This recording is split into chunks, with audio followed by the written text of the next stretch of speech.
Well, we about to go on. This is gonna be a good one. Yes, yes, yes. Are we on? Are we on? Are we on? Are we on? We are getting there. Yes, indeed. We are on. Okay. All right, everyone. I am back. Yes, I am. I'm about to get started. I'm trying to find my page, and we will be starting in a sec. Make sure I got the volume and stuff together. Yep, the volume is perfect. And I got the page together. We about to go live. Is excellent connection. So we got excellent connection. So here's the thing. On this, we are going to finish up chapter 2. And then we're gonna go on in chapter 3. Who's that calling me? Yeah.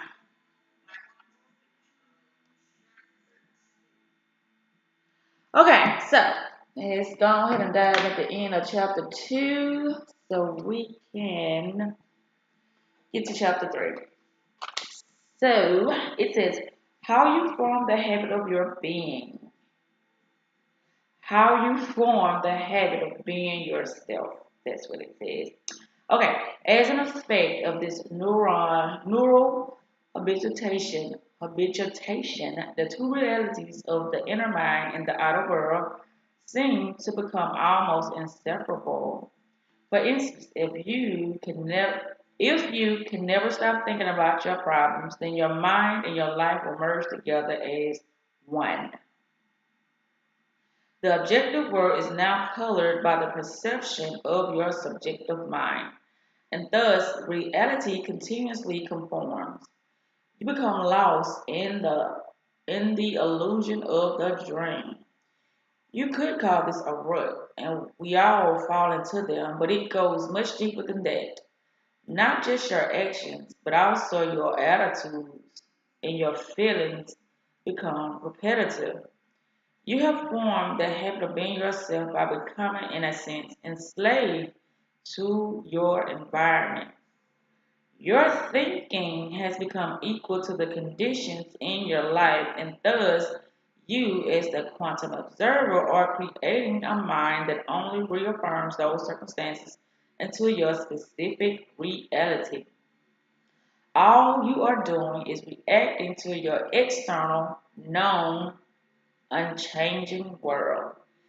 In a very real way, you have become an effective of circumstances outside of yourself. No, you have become an effect of circumstances outside of yourself. You have allowed yourself to give up control of your destiny.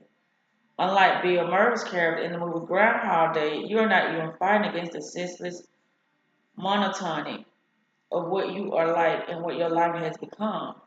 Worse, you aren't the victim of some mysterious and unseen force that has placed you in this repetitive loop. You are the creator of the loop. The good news is that since you created this loop, you can choose to end it. Okay, now that I'm remembering, I remember reading that, but that's okay. The quantum model of reality tells us that to change our lives, we must fundamentally change the ways we think, act, and feel. We must change our state of being because how we think, feel, and behave is, in essence, our personality. It is our personality that creates our personal reality. So, to create a new personal reality, a new life, we must create a new personality. We must become someone else. To change then is to be greater than our present circumstances, greater than our environment. Okay, Greatness is holding fast to a dream independent of the environment. Before I begin to explore the ways in which you can think greater than your environment and thus break the habit of being yourself, I wanted to remind you of something. It is possible to think greater than your present reality, and history books are filled with names of people who have done so. Men and women such as Martin Luther King Jr., William Wallace, Maria Curry, Mahatma Gandhi, Thomas Edison, and Joan of Arc. Every one of these individuals had a concept in his or her mind of a future reality that existed as a potential in the quantum field. This vision was alive in an inner world of possibilities beyond the senses. And in time, each of these people made those ideals a reality. As a common thread, they all had a dream, vision, or objective that was much larger than they were. They all believed in a future destiny that was so real in their minds that they began to live as if that dream were already happening. They couldn't see, hear, taste, smell, or feel it, but they were so possessed by their dream that they acted in a way that corresponded to this potential reality ahead of time. In other words, they behaved as if what they envisioned was already a reality. For example, the imperialist dictum that had India under colonial rule in the early 1900s was demoralizing to Indians. Despite that, Gandhi believed in a reality that wasn't yet present in his people's lives. He wholeheartedly endorsed the concept of equality, freedom, and nonviolence with undying conviction. Even though Gandhi even though Gandhi endorsed liberty for all, the reality of tyranny and British control at the time was quite different. The conventional beliefs of that era were in contrast to his hopes and aspirations. Although the experience of liberty was not a reality while he was intentionally engaged in changing India, he did not let outward evidence of adversity sway him to give up this idea.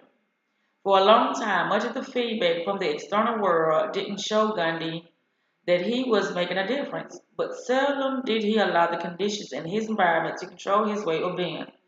He believed in a future that he could not yet see or experience with his senses, but which was so alive in his mind that he could not live any other way. He embraced a new future life while physically living his present life. He understood that the way he was thinking, acting, and feeling would change the current conditions in his environment.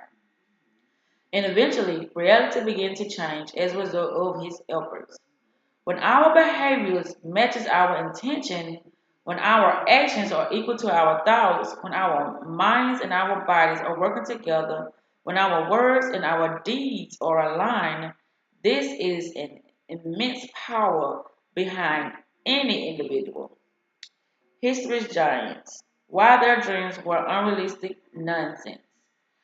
The greatest individual in history were unwaveringly committed to a future destiny without any need for immediate feedback from the environment.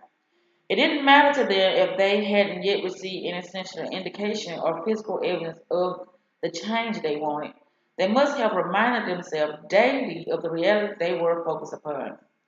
Their minds were ahead of their present environment because their environment no longer controlled their thinking.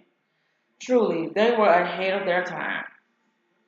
Another fundamental element shared by each of these celebrated beings was that they were clear in their minds about exactly what they wanted to happen. Remember, we leave the how to a greater mind, and they must have known this. Now some in their day might have called them unrealistic. In fact, they were completely unrealistic, and so were their dreams. The event they were embracing in thought, action, and emotion was not realistic because the reality had not yet occurred. The ignorant and the cynical might also have said their vision was nonsense, and such naysayers would have been right. A vision of future reality was nonsense. It existed in a reality beyond the senses. As another example, Joan of Arc was considered foolhardy, even insane. Her ideas challenged the beliefs of her time and made her a threat to the present political system. But once her vision was made manifest, she was considered profoundly virtuous. When one holds a dream independent of the environment, that's greatness. Coming up, we'll see that overcoming the environment is intricately linked with overcoming the body and time. In Gandhi's case, he was not swayed by what was happening in his outer world environment. He didn't worry about how he felt and what would happen to him body. He didn't care how long it would take to realize the dream of freedom, time. He simply knew that all of these elements would sooner or later bend to his intentions. For all of the giants in history, is it possible that their ideas were thriving in the laboratory of their minds to such an extent that to their brains it was as though the experience had already happened? Can you too change who you are by thought alone? Mental rehearsal. How our thoughts can become our experiences. How our thoughts can become our experience. Neuroscience has proven that we can change our brains and therefore our behaviors, attitudes, and beliefs just by thinking differently. In other words, without changing anything in our environment. Through mental rehearsal, excuse me, repeatedly imagining, performing, and action. The circuits in the brain can reorganize themselves to reflect our objectives. We can make our thoughts so real that the brain changes to look like the event has already become a physical reality. We can change it to be ahead of any actual experience in our external world. Here's an example. In Involve Your Brain, I discussed how research subjects have who mentally rehearse. Okay, here's an example. In Evolve Your Brain, I discussed how research subjects who mentally rehearse one-handed piano exercise for 2 hours a day for 5 days, never actually touching any piano keys, demonstrated almost the same brain changes as people who physically perform the identical finger movement on a piano keyboard for the same length of time. Functional brain scans showed that all the participants activated and expanded clusters of neurons in the same specific area of the brain. In essence, the group who mentally rehearsed practice scales and chords grew nearly the same number of brain circuits as the group who physically engaged in the activity. This study demonstrates two important points. Not only can we change our brains just by thinking differently, but when we are truly focused and single minded, the brain does not know the difference between the external world of the mind and what we experience in the external environment. Our thoughts can become our experience.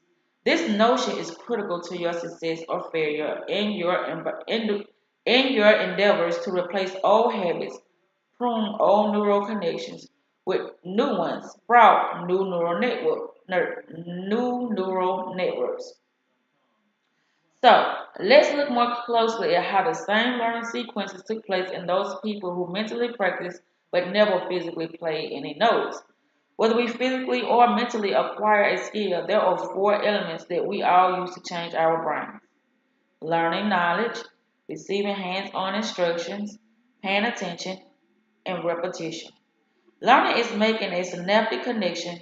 Instructions get the body involved in order to have a new experience, which further enrich the brain. When we also pay attention and repeat our new skill over and over again, our brains will change. The group who physically played the scales and chords grew new brain circuits because they followed this formula. The participants who mentally rehearsed also followed this formula, except that they never got their bodies physically involved. In their minds, they were easily able to conceive of themselves playing the piano. Remember, after these subjects repeatedly mentally practiced, their brains showed the same neurological change as the participants who actually played the piano. New networks of neurons, neural networks were forged, demonstrating that in effect, they had already engaged in practicing piano scales and chords without actually having that physical experience. We could say that their brain existed in the future, ahead of the physical event of playing the piano. Because of our enlarged human frontal lobe and our unique ability to make thoughts more real than anything else, the forebrain can naturally lower the volume from the external environment so that nothing else is being processed but a single minded thought. This type of internal processing allows us to become so involved in our mental imaging that the brain will modify its writing without having experienced the actual event. When we can change our minds independent of the environment and then steadfastly embrace an idea with sustained concentration, the brain will be ahead of the environment.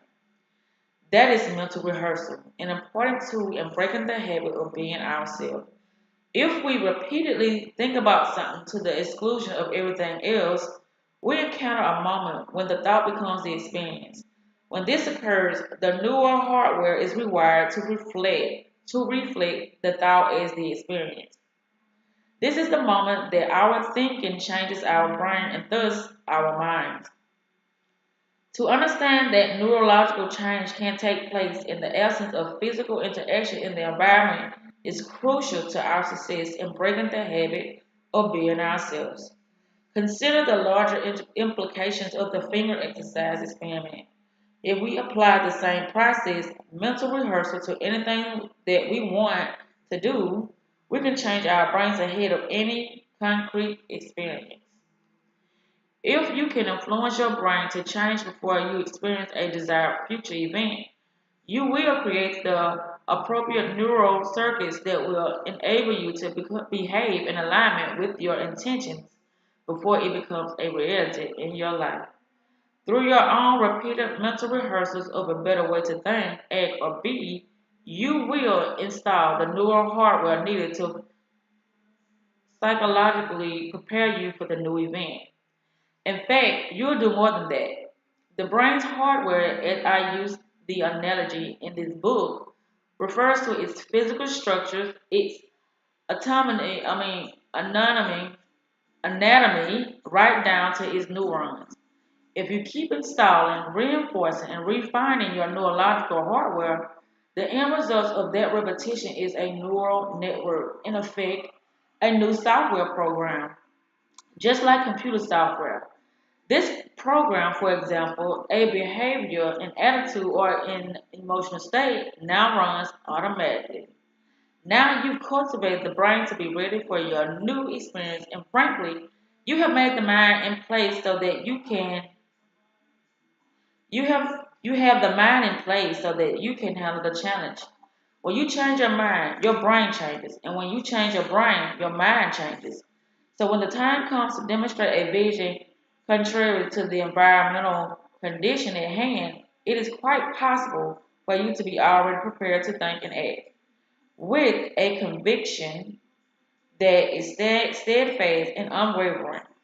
In fact, the more you formulate an image of your behavior in a future event, the easier it will be for you to execute a new way of being.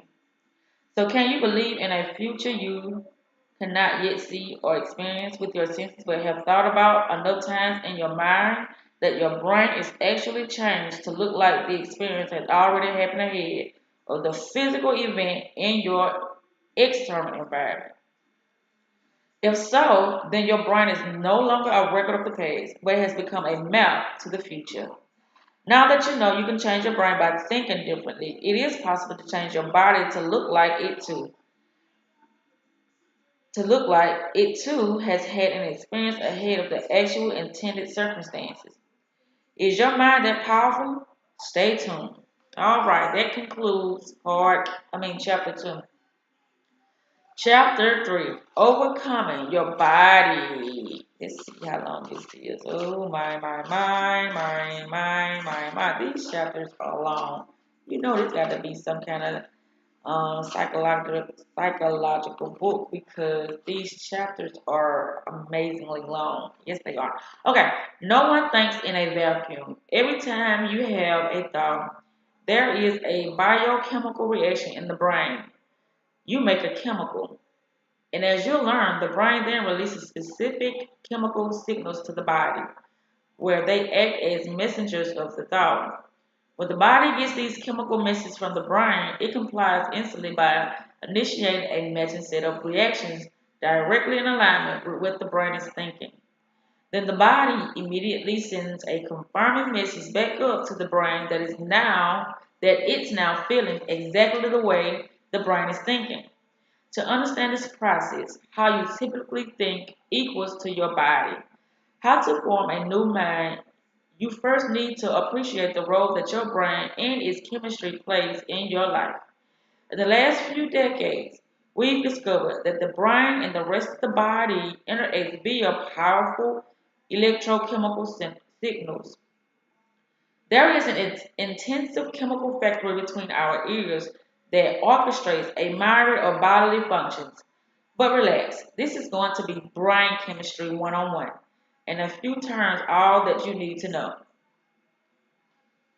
All cells have receptor sites on their exterior surface that receive information from outside their boundaries. When there is a match in chemistry, frequency, and electrical charge between a receptor site and an incoming signal from the outside, the cell gets turned on to perform certain tasks. Neurotransmitters, neuropeptides, and hormones are the cause and effect chemicals for brain activity and bodily functioning. These three different types of chemical called ligands. The word ligare means to bind in Latin, connect to, interact with, or influence the cell in a matter of milliseconds. Neurotransmitters are chemical messengers that primarily send signals between nerve cells, allowing the brain and nerve system to communicate.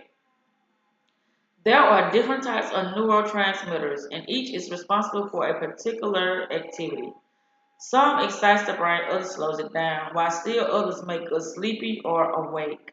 They can tell a neuron to unhook from its current connections or make it stick better to its present connection. They can even change the message as it is being sent to a neuron, rewriting it so that a different message is delivered to all the connected nerve cells.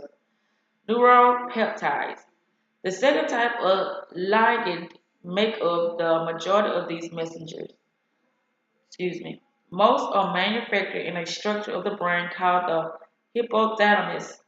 Recent studies show that our immune system also makes them. These chemicals are passed through the pituitary gland, which then releases a chemical message to the body with specific instructions.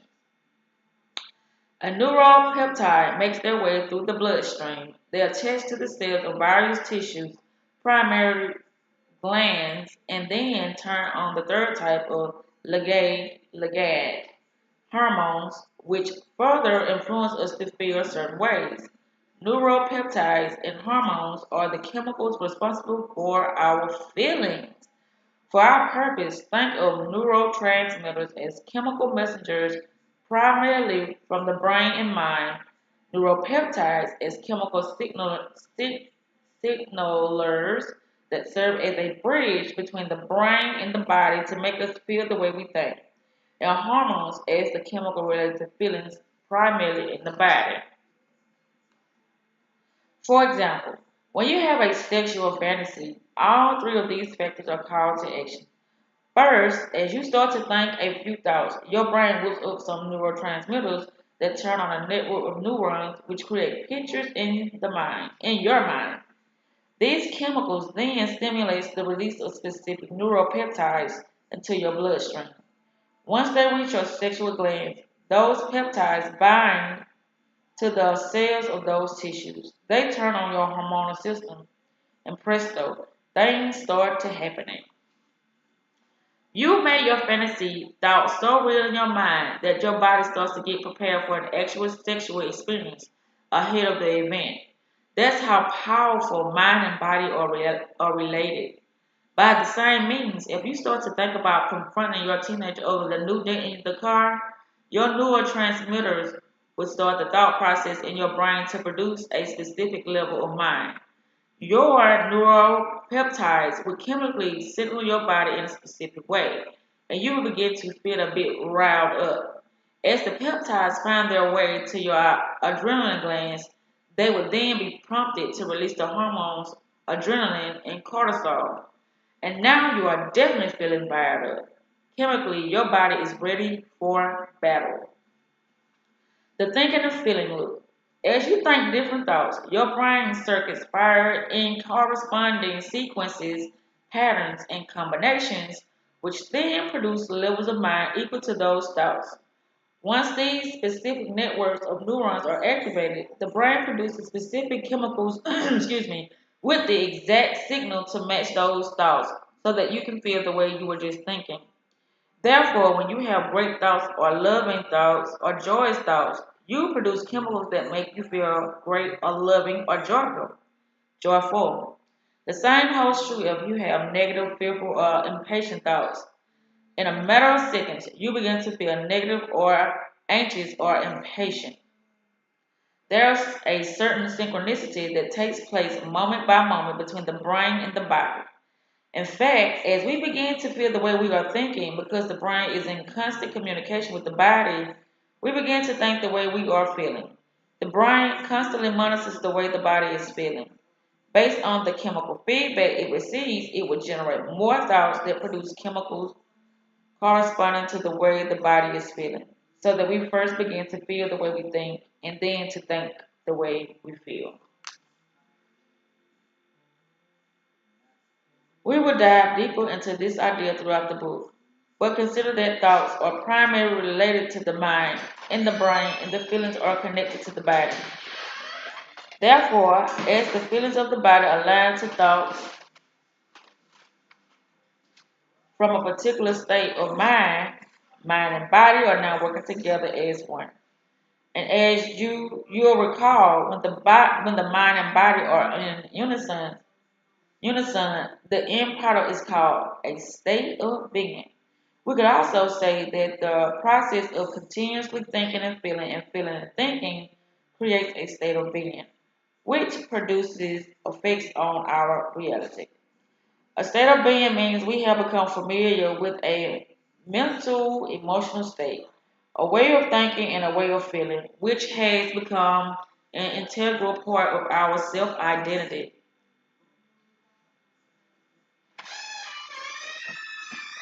And so we describe who we are by how we are thinking and thus feeling or being in the present moment.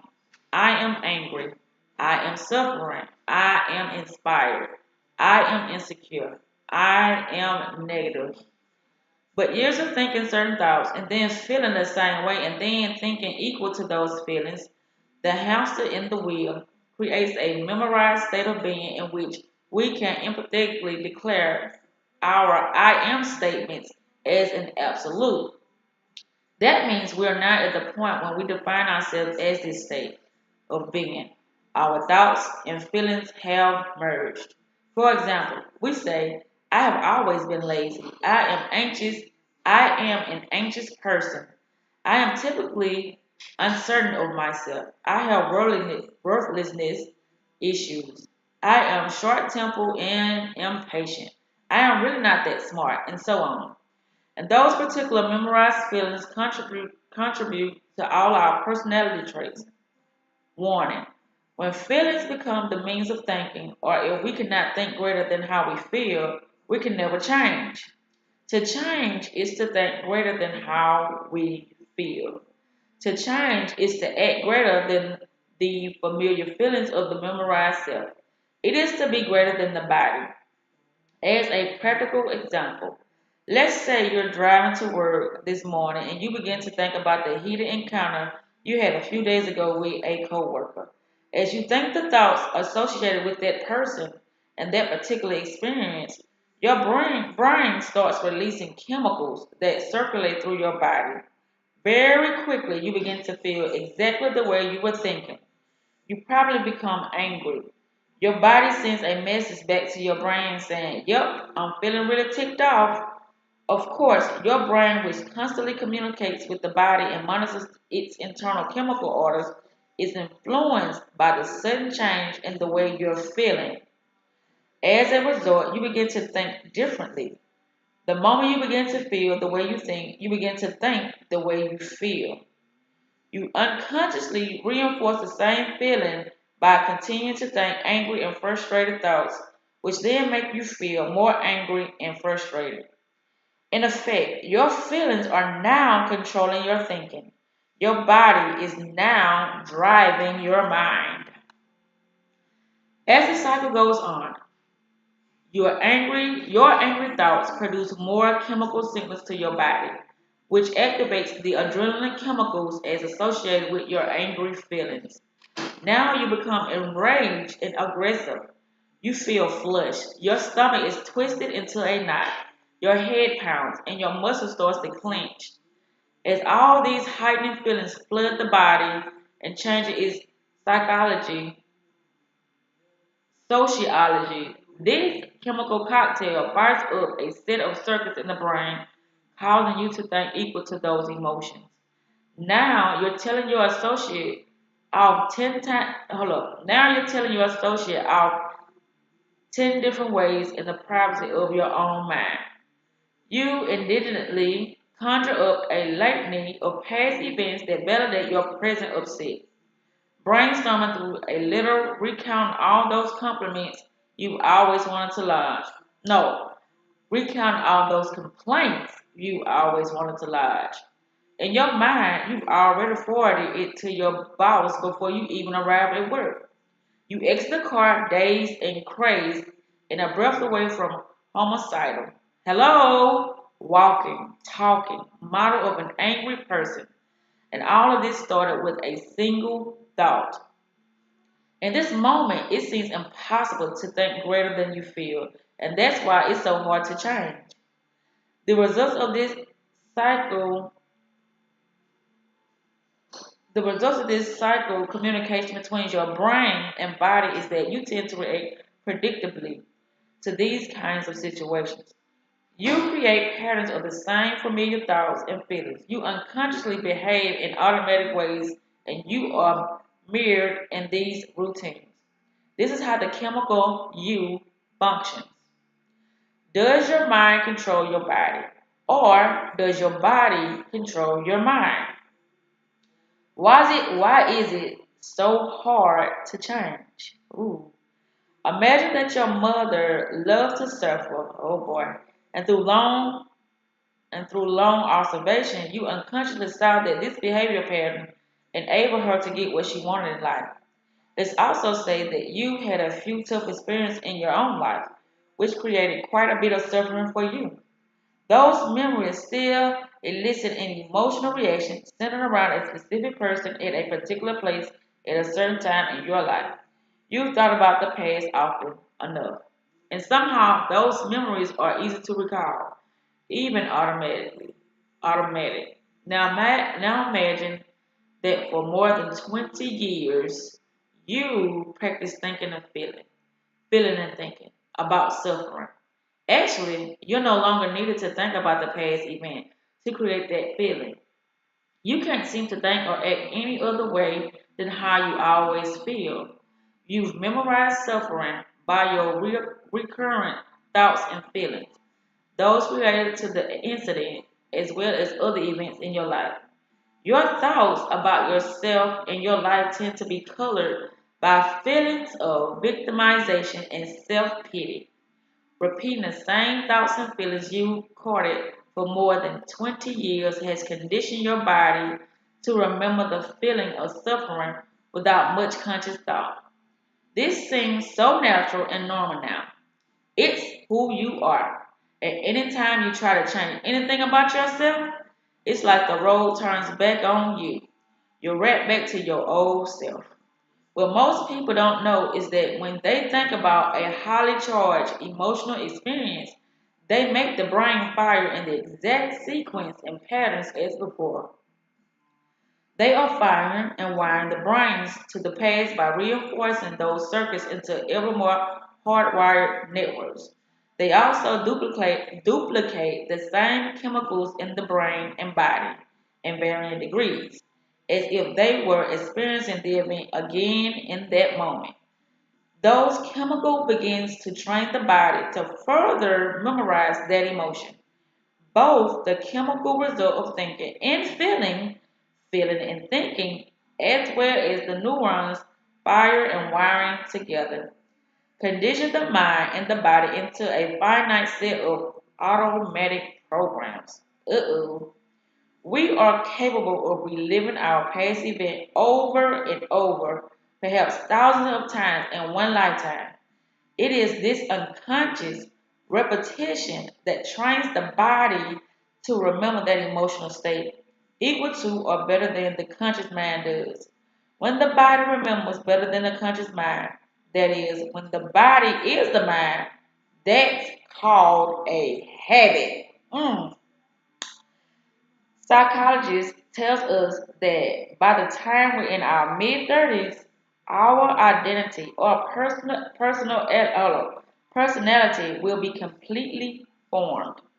This means that for those of us over 35, we have memorized a select set of behaviors, attitudes, beliefs, emotional reactions, habits, skills, associative memories, conditioned responses, and perceptions that are now subconsciously programmed within us. Those programs are running us because the body has become the mind. This means that we will think the same thoughts, feel the same feelings, react in identical ways, behave in the same manner, believe the same dogmas, and perceive reality the same ways. About 95% of who we are by midlife is a series of subconscious programs that have become automatic. Driving a car, brushing our teeth, overreacting when we're stressed, worrying about our future, judging our friends, complaining about our lives, blaming our parents, not believing in ourselves, and insisting on being chronically unhappy, just to name a few. Often we only appear to be awake. Oh, it's gonna be good. Since the body becomes the subconscious mind, it is easy to see that in situations when the body becomes the mind, the conscious mind no longer has much to do with our behavior. The instant we have a thought, feeling, or reaction, the body runs on automatic pilot. We go unconscious. Take for example, a mother driving a minivan to drop her kids off at school. How is she able to navigate traffic, break up arguments, drink her coffee, shift gears, and help her son blow his nose all at once? Much like a computer program, these actions have become automated functions that can run very fluently and easy. Mom's body is skillfully doing everything because it has memorized how to do all these deeds through much repetition. She no longer has any conscious thoughts about how she does them. They are habitual. Think about that. 5% of the mind is conscious, struggling against the 95% that is running subconscious automatic programs. Mm-mm-mm.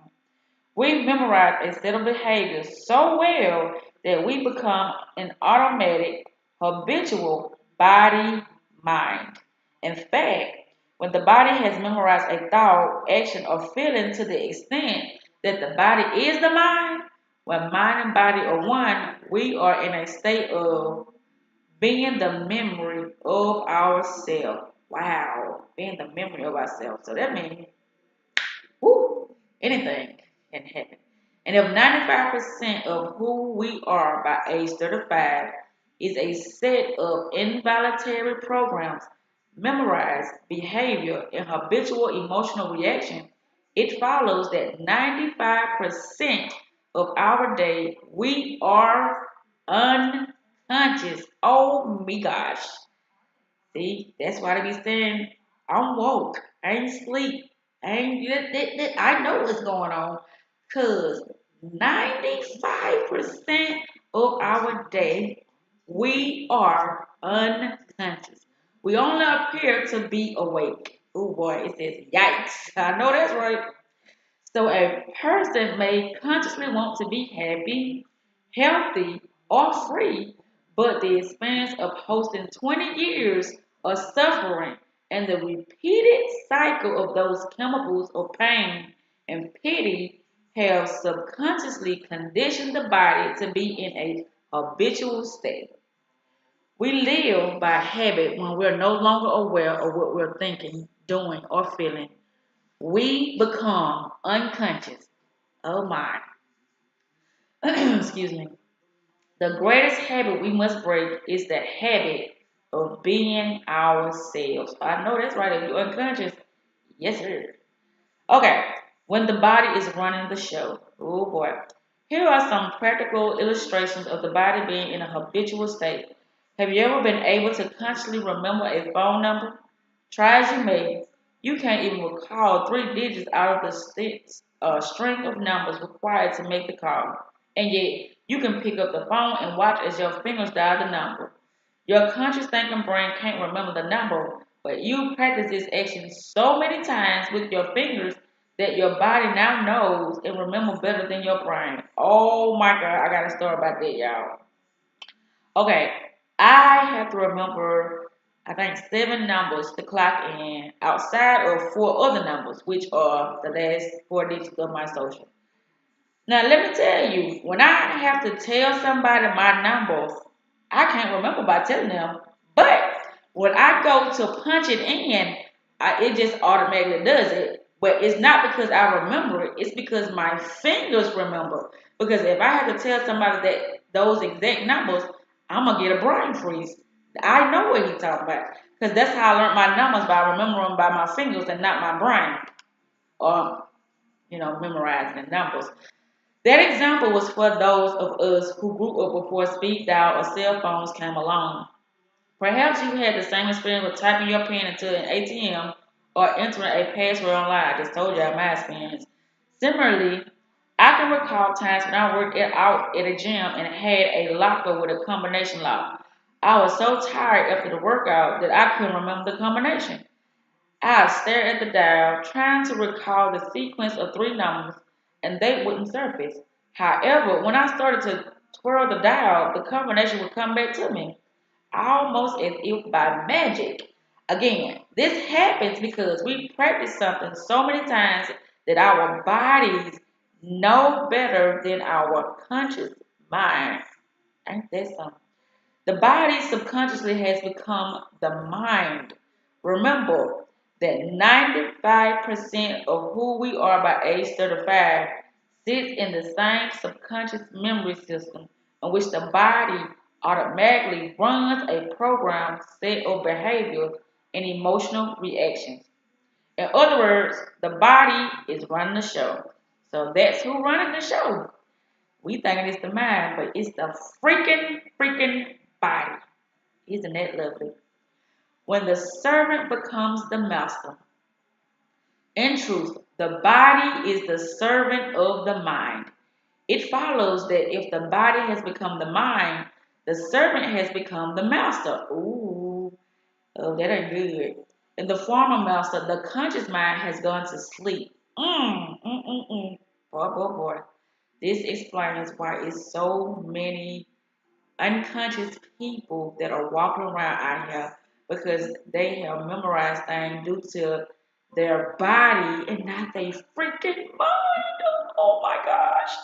The mind might think it is still in charge, but the body is influencing decisions equal to its memorized emotions. Now, let's say the mind wants to get back in control. What do you think the body is going to say? Oh boy. Where have you been? Go back to sleep. I got it all together here. you don't have the will, the persistence, or the awareness to do what I've been doing all this time while you were unconsciously following my orders. I even modified my receptor sites over the years in order to serve you better.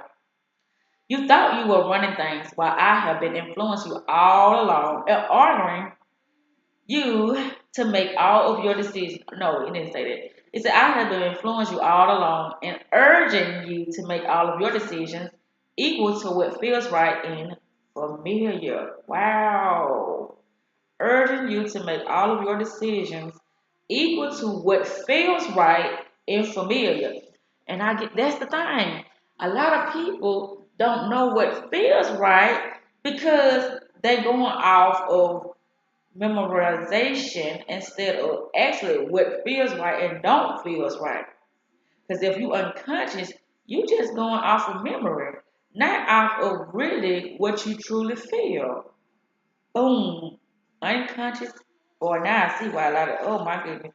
And when the 5% that is that when the 5% that is conscious is going against 95% that is running subconscious automatic programs, the 95% is so reflective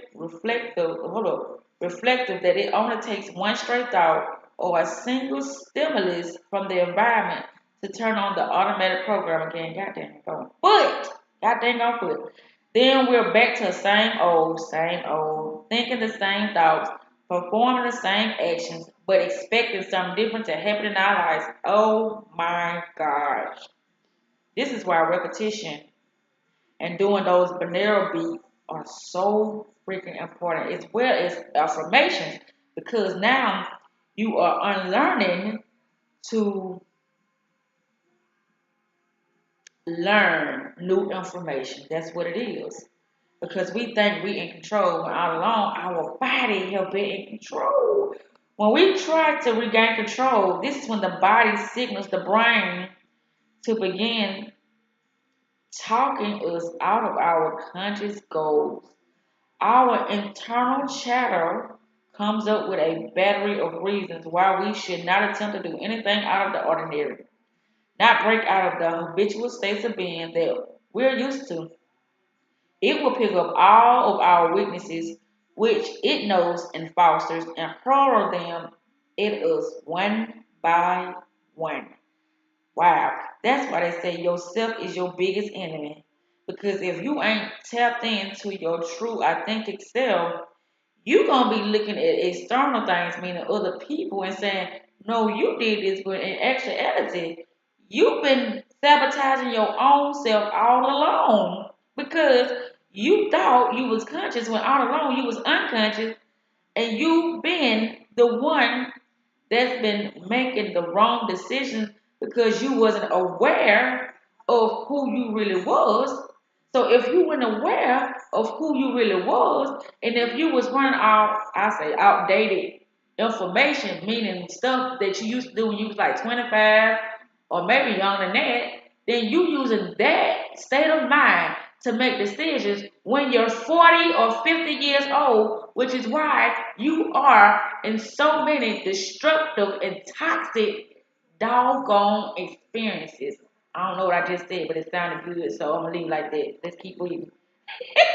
We create worst case scenarios in our minds so that we don't have to rise above those familiar feelings. Because when we try to break the internal chemical order we have made so second nature, the body goes into chaos. Look at that. Its internal battering feelings nearly irresistible, and plenty of times we succumb. Enter into the subconscious to change it. Boy, this is going to be a long chapter. Oh my goodness. Enter into the subconscious to change it. That's right. You got to go where everything lies. It's like in the bottom of the abyss is where everything has to be removed. And then you have to put in new programs, new ideas, new new images of yourself. Because the images you have within is also how you see yourself in front of other people, which also is a form. I ain't gonna say it's a form, it is. This is how you are building your self esteem. Your self esteem is being built unconsciously. Holy shit. Your self image builds your self esteem. Y'all, I'm coming up with this with myself. I am. I'm just sitting here reflecting right now. I'm looking at a lot of stuff that I used to do, or I'm looking at stuff that people are doing now, because I can see stuff. I can see it because I program my subconscious mind to see certain things. And based upon how long I've been studying and training myself, it just automatically in me to see certain things, even when other people can't even see it or understand what the hell I'm talking about. But anyway, the subconscious mind only knows what you have programmed it to do. That's right. Have you ever been typing along on your laptop and all of a sudden your computer starts running automatic programs that you have no control over? Yep. When you try to use the conscious mind to stop the automatic subconscious programs stored in your body, it's like yelling at a computer that's gone rogue with several programs running while windows are popping up and showing more than you can handle. Hey, stop that. The computer isn't even going to register it. It it's going to keep doing what it does until there is some sort of intervention. Divine intervention. That's what I'm saying, y'all. Until you get into its operating system and change some settings. Oh wow, that's crazy. It is like that. Because you can say all day long, I'm gonna quit doing this and I'm gonna quit doing that. It's like talking to your computer, which your computer don't understand words. It only understands when you go into the software and start removing programs that's in the computer. Same way with your subconscious mind. Even if you tell yourself something, that don't mean it's gonna stop happening because you gotta go deep within and remove whatever that thought process is. But that's gonna take some time. Okay, in this book, you will learn how to get into the subconscious and reprogram it with a new set of strategies. In effect, you have to deprogram or unwire your old thinking and feeling patterns and then reprogram or rewire your brain with new patterns of thinking and feeling based on who you want to be instead. Based on who you want to be. Boy, that's all why I always talk about that character. People think character means personality and stuff like that. No, character means you are creating yourself. You say you want to be a fucking superhero, all right, go for it. But oh well. Character. Based on who you want to be instead. When you condition the body with a new mind, the two can no longer work in opposition but must be in harmony. This is the point of change, of self creation. And people think they can't do this. Yes, the hell you can. Anytime you want to change yourself, go right ahead. Reinventing yourself. That's why I came up with that thing. Not because it's bull, but because I'm like, okay, why am I still getting the same freaking results? So I must have to recreate myself. It's something in me that's showing up that I need to release and that I need to add in certain new, what do you call it? You have to set standards like high instead of having low standards. Because if you set your standards high, then it's going to automatically make you become something that is on a higher level. Your thought process is going to be higher. Who you interact with is going to have to be on a higher level. That's why I'm like I am. But then I say, okay, something within me is still stagnated. That's why I keep going through the same experiences. But I already said what that is. My environment. I cannot do everything by myself. So with me not being able to handle certain things, by myself, as far as me being a single mom and things of that sort, and me trying to handle every single thing by myself, that could be a part of my stagnation because I can't do everything by myself.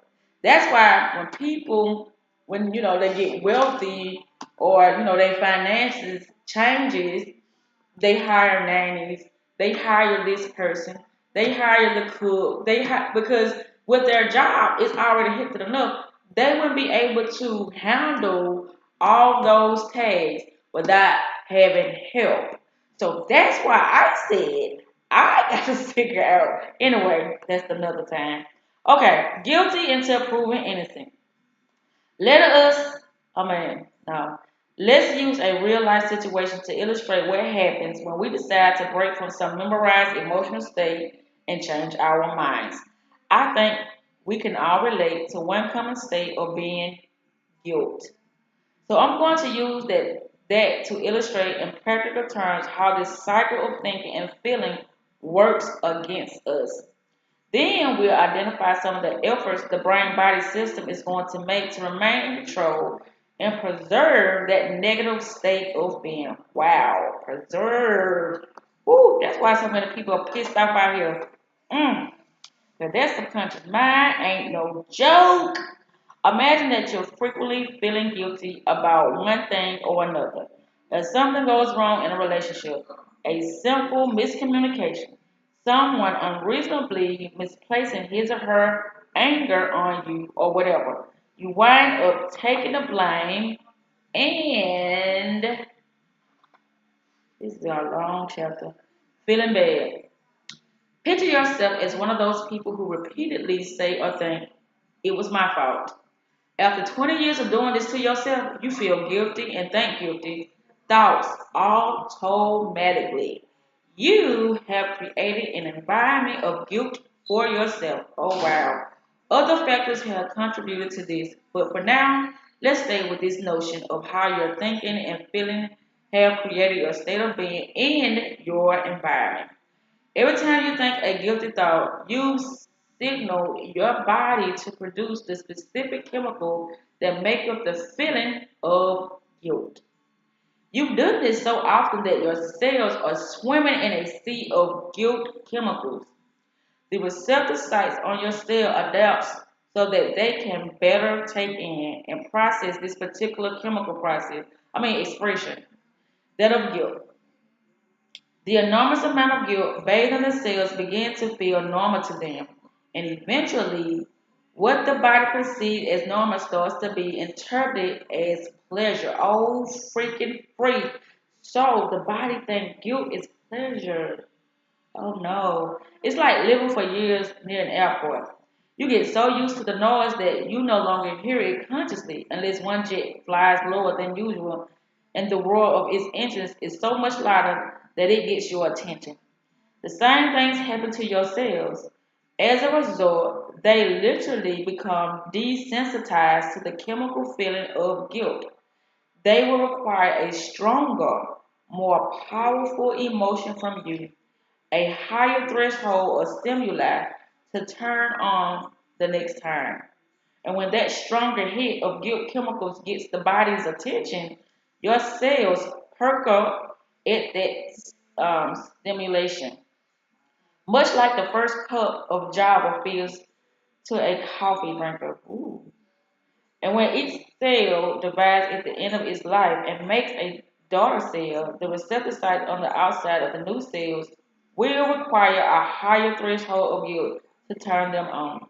Now the body demands a stronger emotional rush of feeling bad in order to feel alive. Oh my gosh. I'm going to read that again. Now, the body demands a stronger emotional rush of feeling bad in order to feel alive. Mm-mm-mm. You become addicted to guilt by your own doing. Oh my gosh. When anything goes wrong or is eerie in your life, you automatically assume that you're the guilty party. But that seems normal to you now. You don't even have to think about feeling guilty. You just are that way.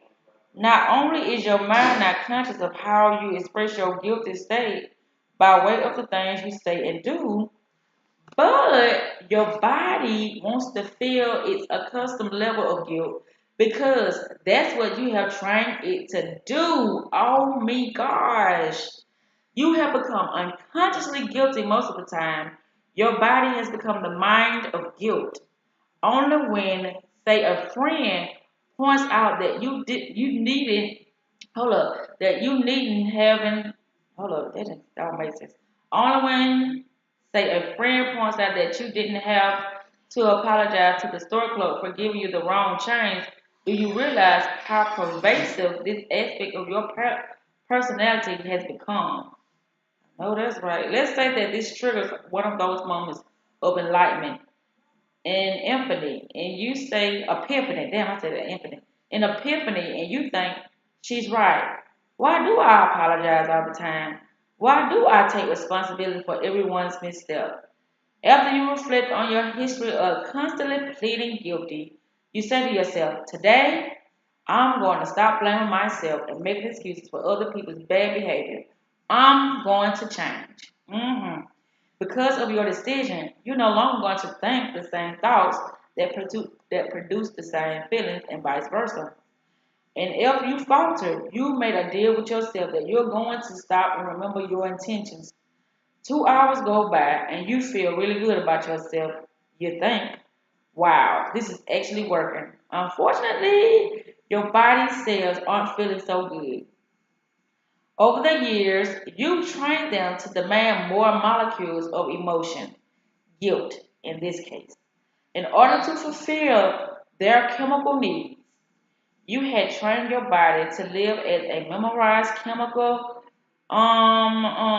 continue, damn, a chemical con- ugh,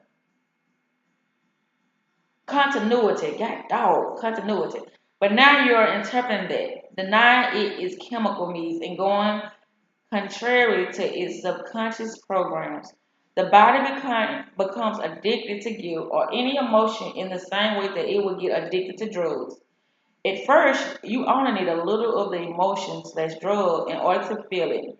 Then your body becomes desensitized and your cells require more and more of it just to feel the same again. Trying to change your emotional pattern is like going through drug withdrawal. Oh my gosh. Wow.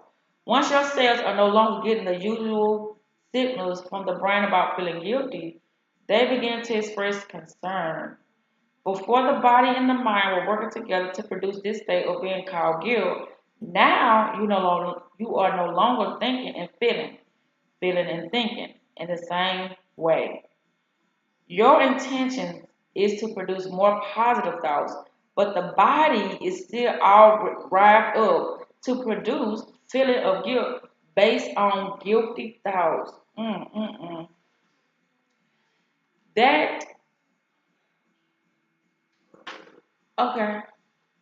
Think of this as a kind of highly specialized assembly line.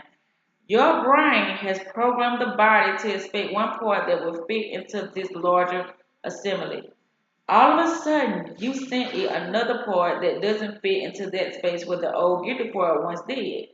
An alarm goes out, and the whole operation comes to a standstill. Wow.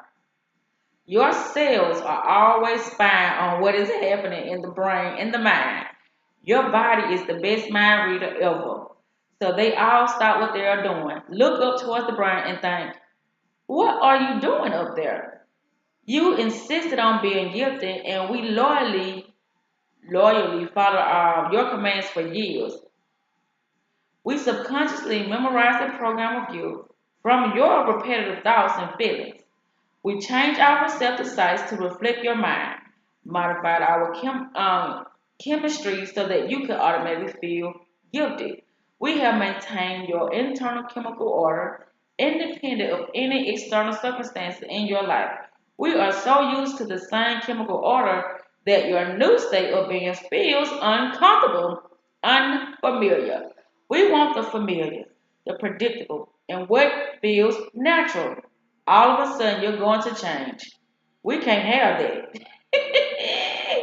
Wow, so you is fighting you. That's why it's so hard to stop doing, negative things or self-sabotaging things or to release yourself from being in a victim mode because your body ain't gonna let you do it. Cause oh my gosh, that explains why repetition is just so freaking important. So the cells huddle up and say, let's send a protest message to the brain, but we have to be sneaky. Let's do this. But we want her to think that she's actually responsible for these thoughts. We don't want her to know they came from us. So now the cells send a message marked urgent right up the spinal cord to the surface of the thinking brain. I call that the fast track because the message goes straight up the central nervous system in a matter of seconds. At this time, this is happening. The chemistry of the body, the chemistry of guilt, is now at a lower level because you're not thinking and feeling the same way. But this drop does not go unnoticed. A thermostat in the brain called the hypothalamus also sends out an alarm that says chemical values are going down. We got to make more. So the hypothalamus signals the thinking brain to revert back to its old habitual ways. This is the slow track because it takes longer for the chemicals to circulate through the bloodstream. The body wants you to return to your memorized chemical self, so it influences you to think in familiar, routine ways. So it activates the corresponding networks of neurons that have fired and wired for years, which are equal to the mind of that feeling. These fast tracks and slow tracks cellular response occur simultaneously. And the next thing you know, you start to hear the chatter of thoughts like these in your head. You're too tired today.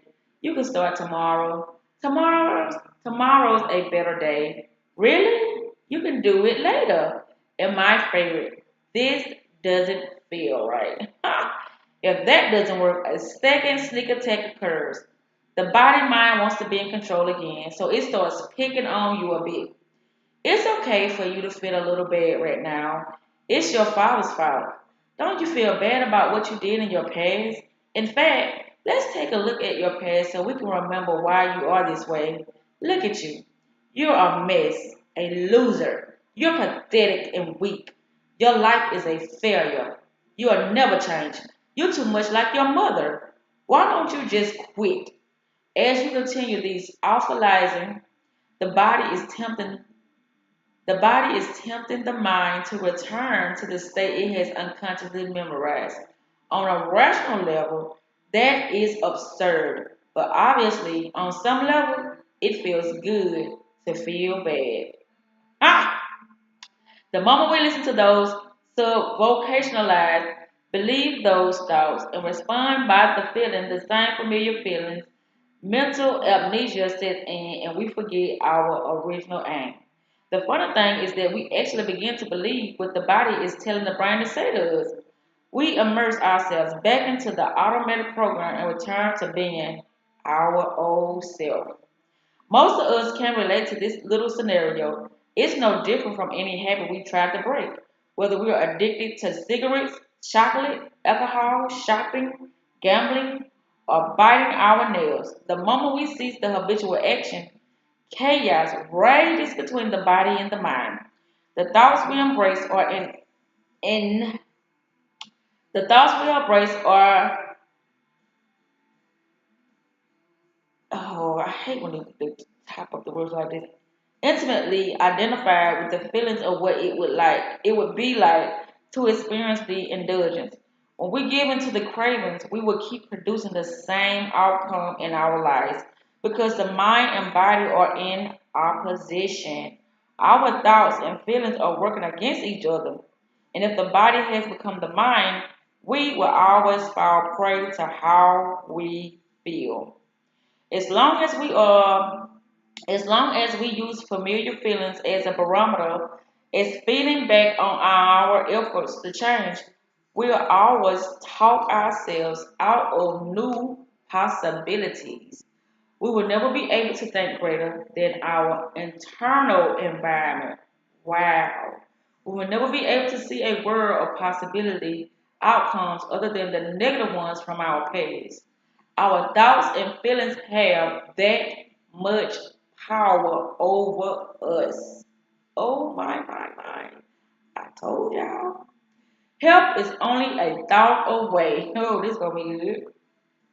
The next step in breaking the habit of being ourselves is understanding how important it is to get the mind and body working together and to break the chemical continuity of our guilty, ashamed, angry, depressed state of being. Resisting the body's demands to restore the old unhealthy order isn't easy, but help is only a thought away. You will learn in the following pages that for the true change to occur, it is essential to unmemorize an emotion that has become part of your personality, and then to recondition the body to a new mind.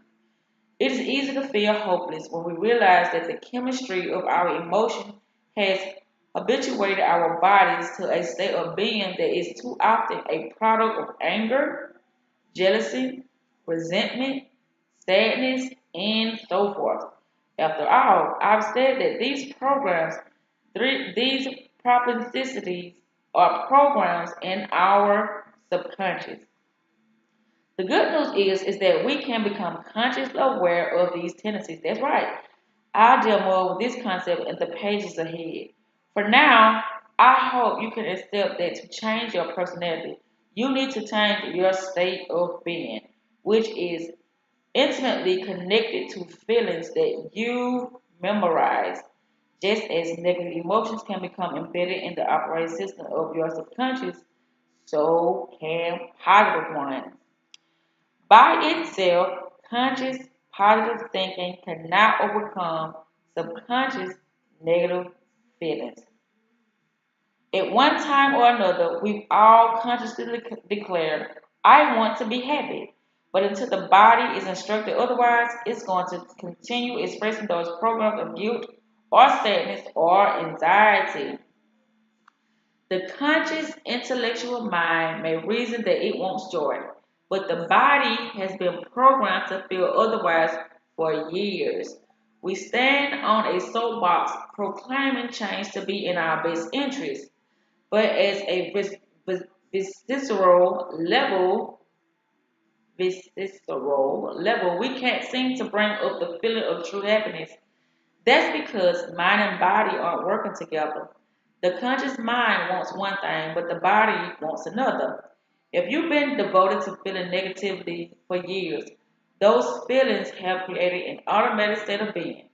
We could say that you are subconsciously unhappy right now. Your body has been conditioned to be negative.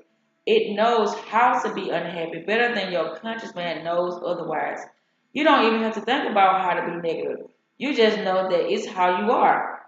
How can your conscious mind control this attitude in the subconscious body mind? Some maintain that positive thinking is the answer.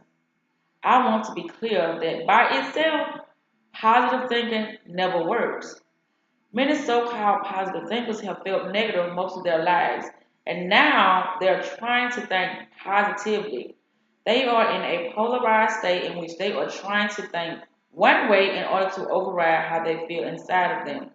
They consciously think one way, but they are being the opposite. When the mind and body are in opposition, change will never happen. Memorized feelings limit us to recreating the past. By definition, emotions are the end product of past experiences in life. When you're in the midst of an experience, the brain receives vital information from the external environment through five different sensory pathways: sight, smell, sound, taste, and touch. As that com- com- mm, cumulative sensory data reaches the brain and is processed, networks of neurons arrange themselves into specific patterns reflecting the external event. The moment those nerve cells string into place, the brain releases chemicals. Those chemicals are called an emotion or a feeling. In this book, I use the words feelings and emotions interchangeably because they are close enough for our understanding. When those emotions begin to chemically flood your body, you detect a change in your internal order. You're thinking and feeling differently than you were moments before. Naturally, when you notice this change in your internal state, you will pay attention to whoever or whatever in your external environment. Holy shit. See, this book is breaking down the things that I do, but I didn't know this stuff. I just got this book. But it's breaking down why I do what I do. I'm like, I can read people. And I can read people based upon their vibe, their words, their mood, the people thought process, it comes out within their words, and they don't even know it. They just be talking and telling on themselves, but they don't know it. Based upon your words, you can be read, but you don't know that. That's why it's very careful. If you are an intellectual person, be intellectual, because other than that, if you're talking on a low level and you're dealing with a high level person, they're not going to want to interact with you. So if it's something that you don't know and you just sitting here regurgitating things and making yourself sound smart, they gonna know that as well. Your internal environment causes that change. External environment causes that change. When you can identify whatever it was in your outer world that caused your internal change, that event in and of itself is called a memory. Neurologically and chemically, you encode that environmental information into your brain and body. Thus, you can remember experiences better because you recall how they felt at the time they happened. Right. Feelings and emotions are a chemical record of past experiences. Oh my gosh. For example, your boss arrived. What is going on? For example, your boss arrives for your performance review. You notice immediately that he looks red faced, even irritated. As he starts speaking in a loud voice, you smell garlic on his breath. He accuses you of undermining him in front of other employees and says he has passed you over for a promotion. In this moment, you feel jittery, weak in the knees, and queasy, and your heart is racing. You feel fearful, betrayed, and angry. All of the cumulative sensory information, everything you're smelling, seeing, feeling, and hearing is changing your internal state. You associate that internal experience with a change in how you're feeling internally, and it brands you emotionally. You go home and repeatedly review this experience in your mind. Every time you do, you remind yourself of the accusing, intimidating look on your employee's face, how he yelled at you, what he said, and even how he smelled. Then you once again feel fearful and angry. You produce the same chemistry in your brain and body as if the performance review is still happening. Because your body believes it is experiencing the same event again and again, you are conditioning it to live in the past. Let's reason this a bit further. Think of your body as the unconscious mind or as an objective servant that takes orders from your consciousness. It is so objective that it doesn't know the difference between the emotions that are created from experiences in your external world and those you fabricate in your internal world by thought alone. To the body, they are the same. What if this cycle of thinking and feeling that you were betrayed continues for years on? If you keep dwelling on that experience with your boss or reliving those familiar feelings day in and day out, you continually signal your body with chemical feelings that it associate with the past. This chemical continuity fools the body into believing that it is still re-experiencing the past. So the body keeps reliving the same emotional experiences. When your memorized thoughts and feeling consistently forces your body to be in the past, we can say that the body becomes the memory of the past. If those memorized feelings of betrayed, if those memorized feelings of betrayal have been driving your thoughts for years, then your body has been living in the past 24 hours a day, 7 days a week, 52 weeks a year. In time, your body is anchored in the past. You know that when you repeatedly recreate the same emotions until you cannot think any greater than how you feel. Your feelings are now the means of your thinking. And since your feelings are a record of previous experiences, you're thinking in the past. And by quantum law, you create more of the past. God damn. There we go. There we go. You create more of the past because your thought process is stuck in the past and you haven't, as they say, y'all know how they say, well, your phone need an update. You have to do your thought process like that too. You can't think the same thoughts you've been thinking. You have to, how to say, level up. You have to assess yourself and see what it is that you need to keep and throw away. Because other than that, then you, in your own mind, you are reliving your past. It's just with new people. You're gonna always act the same way, talk the same way, dress the same way, or you might dress differently just to cover up that you're feeling so ashamed and depressed and weak and all that. So it's ways of trying to cover up your internal authentic feelings. And a lot of people do that too. They cover up how they really feel. But anyway, yeah, that's sad. And since your feelings are a record of previous experience, you're thinking in the past, and by quantum law, you create more of the past. Bottom line, most of us live in the past and resist living in a new future. Excuse me. Why? The body is so habituated to memorizing the chemical records of our past experience that it grows attached to these emotions. In a very real sense, we become addicted to those familiar feelings. So when we want to look to the future and dream of new vistas and bold landscapes in our not too distant reality, the body, whose currency is feelings, resists the sudden change in direction. Accomplishing this about face is the great labor of personal change. So many people struggle to create a new destiny, but find themselves unable to overcome the past memory of who they feel they are. Even if we crave unknown adventures and dream of new possibilities ahead in the future, we seem to be compelled to revisit the past. I don't want like the past.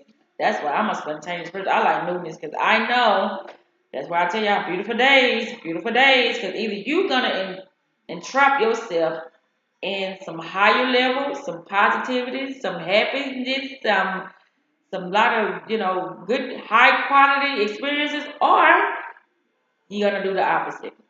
You're still gonna be in a hypnotic state though.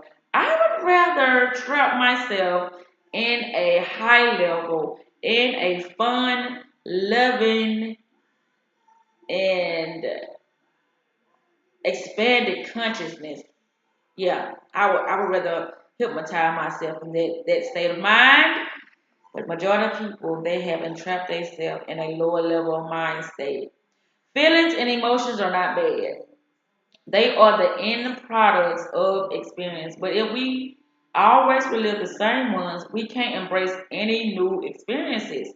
Have you known people who always seem to talk about the good old days? Oh, see, here we go, y'all. And I'm reading this book right along with y'all. I ain't never read this book. I have never read this book.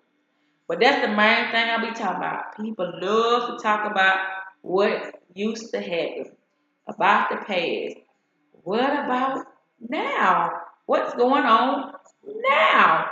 What they're really saying is nothing new is happening in my life to stimulate my feelings. Therefore, I had to reaffirm myself from some glorious moment in the past. If we believe that our thoughts have something to do with our destiny, then as creators, most of us are only going in circles. Oh my gosh. Controlling our inner environment, the genetic myth. Y'all, the only reason why I wanted to get certain books is to help y'all understand more of what I be saying already. Maybe I don't go in depth for y'all to understand, but I do talk about the same thing this book talk about. But this is a doctor, a psychologist that studies the mind, really studies the brain. But with that, he knows how the mind works. But yes, this is real critical to our empowerment, to our self development, to us having high self esteem, to us having a better life. All this has something to do with how our mind state is. If it is stuck in the past, or if it's present, or if it's just stuck in the future. Now, see, you can get stuck in the future too, because you live for what should be and what not is. But my thing is, I kind of sway back and forth. I go to the future and I see what's going on in the present. Okay, based upon what I want to do in the future, that's how I'm constructing my day to day. Because what I do today is going to dictate my future. So that's why I pay attention to me bettering myself, to me learning new skills, so I can get to that space with, that I see myself for the future. But anyway, moving on. Controlling our inner environment, the genetic myth. So far, in discussing how the quantum model of reality relates to change, I spent most of the time talking about our emotions, the brain, and the body. We've seen that overcoming the reoccurring thoughts and feelings that the body memorizes is a must if we are to break the habit of being ourselves.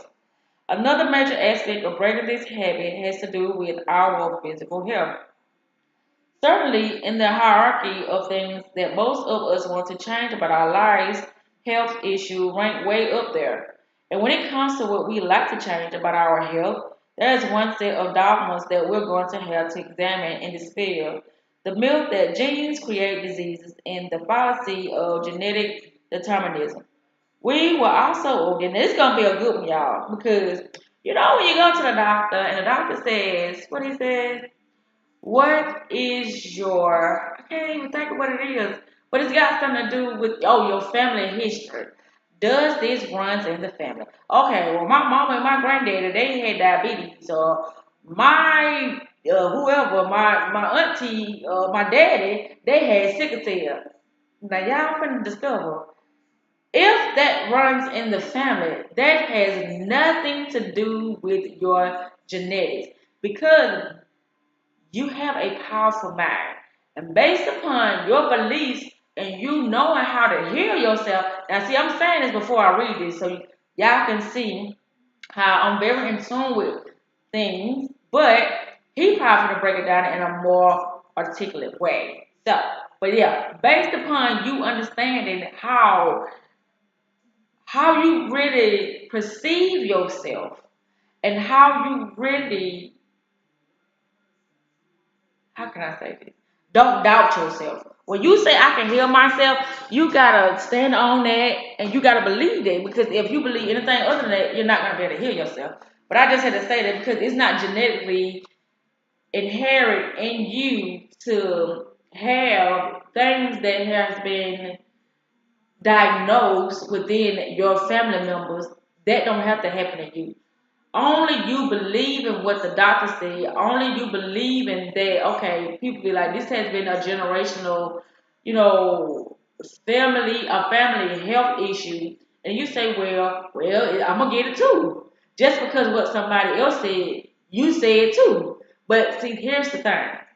This is the reason why I focus on the mindset so much, because it's a lot of stuff that people don't know about how our minds work. Once we begin to understand how our minds work, then it's like we are reorchestrating all the things that was told to us. We were moving that. See, that's why our subconscious mind has been programmed in such toxic ways, because did y'all not know that if you don't know yourself, then that's going to keep you always, you know, looking for others to help you. And the more you're looking for others to help you, the more that you're helping other people, how can I say this? Live out their dream. Because you're now paying other people to do something that you could have potentially did yourself if only you knew how to do it. So that's why I'm here to give y'all that information so y'all can cut out the middleman and you be the source and stop going to the resource. Yeah, that's something I just made up. But anyway, another major aspect of breaking this habit has to do with our physical health. I told y'all I did not read this book, and I'm not. Okay, I read that. Okay, we will also look at a scientific understanding that may be new to you called epigenetics. The control genes from outside the cells are more precisely the study of change and gene functions that occur without a change in DNA sequence.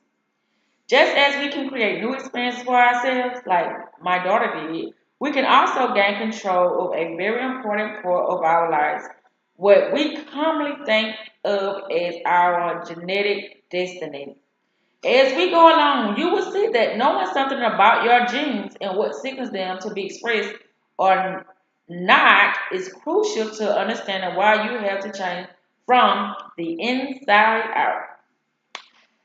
Scientific doctrine used to declare that our genes were responsible for most disease. Here you go, y'all. Then a couple of decades ago, the scientific community casually mentioned that they had been in error and announced that the environment by activating or deactivating particular genes is the most causative factor in producing diseases. We now know that less than 5% of all diseases today stem from single gene disorders such as Tay-Sachs and Huntington's chorea, whereas around 95% of all illness are related to lifestyle choices, chronic stress, and toxic factors in the environment. And this has nothing to do with goddamn on genes. See what I'm saying? And so you wonder why. See, that's the thing. People manifest certain diseases because if you if they did a behavior check, see, that's what it is. See, that ain't got nothing to do with genes. If you ate ham hocks and your grandma ate ham hocks, now you can see why you might got high blood pressure or something like that. If you eat, it's about what you're doing to the body. And so if you doing the same thing that your great grandma now did or whatever, then of course you gonna get the same disease I got. That ain't got nothing to do with doggone genes. Anyway, that's what it's talking about. Yet factors in the outer environments are only part of the picture. What explains why two people can be exposed to the same toxic environmental condition for years and one gets sick or disease while the other doesn't? How is it that when someone has multiple personality disorders, one personality can demonstrate a severe allergy to something while another personality in the same body can be immune to the same antigen or stimulus? While when most healthcare providers are exposed to pathogens on a daily basis, aren't doctors and others in the medical community continually ill? There are also numerous case studies of documenting identical twins who share the same genes who have had very different experiences when it comes to their health and longevity. For example, if both shared a family history of a particular disease, that illness often manifested in one twin but not the other. Same genes, different outcomes. In all these cases, could the person who remains healthy have such a coherent, balanced, vital internal order that even when his or her body is exposed to the same hazardous environment conditions, the external world does nothing to his or her gene's expression? And so does it signal the gene to create diseases? It is true that the external environment influences our internal environment. However, by changing our internal state of being, can we overcome the effects of a stressful or toxic environment so that certain genes do not become activated? We may not be able to control all the conditions in our external environment, but we certainly have a choice in controlling our inner environment. Genes, memories of the past environment. To explain how we can control our inner environment, I need to talk a bit about the nature of genes, which are expressed in the body when cells manufacture specific proteins, the body blocks of life. The building blocks of life, the body, the building blocks of life. The body is a protein producing factory. Muscle cells make muscle proteins that are called actin and I don't know what they say, myosin. Skin cells make skin protein called collagen and elastin. And stomach cells make stomach protein called enzymes. Most of the cells of the body make protein, and genes are the way we make them. We express particular genes while certain cells make particular proteins. The way most organisms adapt to conditions in their environment is through gradual genetic modification. For example, when an organism is faced with tough environmental conditions such as temperature extremes, dangerous predators, fast prey, destructive winds, strong currents, and so on, it is forced to overcome the adverse aspect of its world in order to survive. As organisms record those experiences in the wiring in the brain and the emotions in their body, they will change over time. If lions are chasing prey they can outrun them, then by actively engaging the same experience for a generation, they will develop longer legs, sharper teeth, or bigger hearts. All of these changes are the result of genes making protein that modify the body to adapt to its environment. Let's stay with the animal world to look at how this works in terms of adaptation or evolution. A hypothetical group of mammals migrated to an environment in which the temperature ranged from 15 to 40 degrees Fahrenheit. The genes of these mammals, over many generations of living under extremely cold conditions, would eventually be triggered to produce a new protein, which would produce thicker and greater amount of fur, hair and fur, or proteins. Oh, that's what it says, amounts of fur. And then it says hair and fur or proteins. Numerous insect species have evolved the ability to camouflage themselves. Some that live in trees or other foliage have adapted to look like twigs or thorns, enabling them to escape the notice of birds. The chameleon is probably the best known of the camouflagers and it owes its color changing abilities to the genetic expression of protein. In these processes, genes encode the conditions of the external world. That's evolution, right? Epigenetics suggests that we can signal our genes to rewrite our future. Our genes are as changeable as our brains. The latest research in genetics shows that different genes are activated at different times. They are always in flux and being influenced.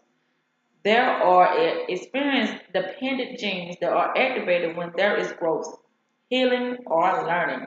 And there are behavior state dependent genes that are influenced during stress, emotional arousal, or dreaming.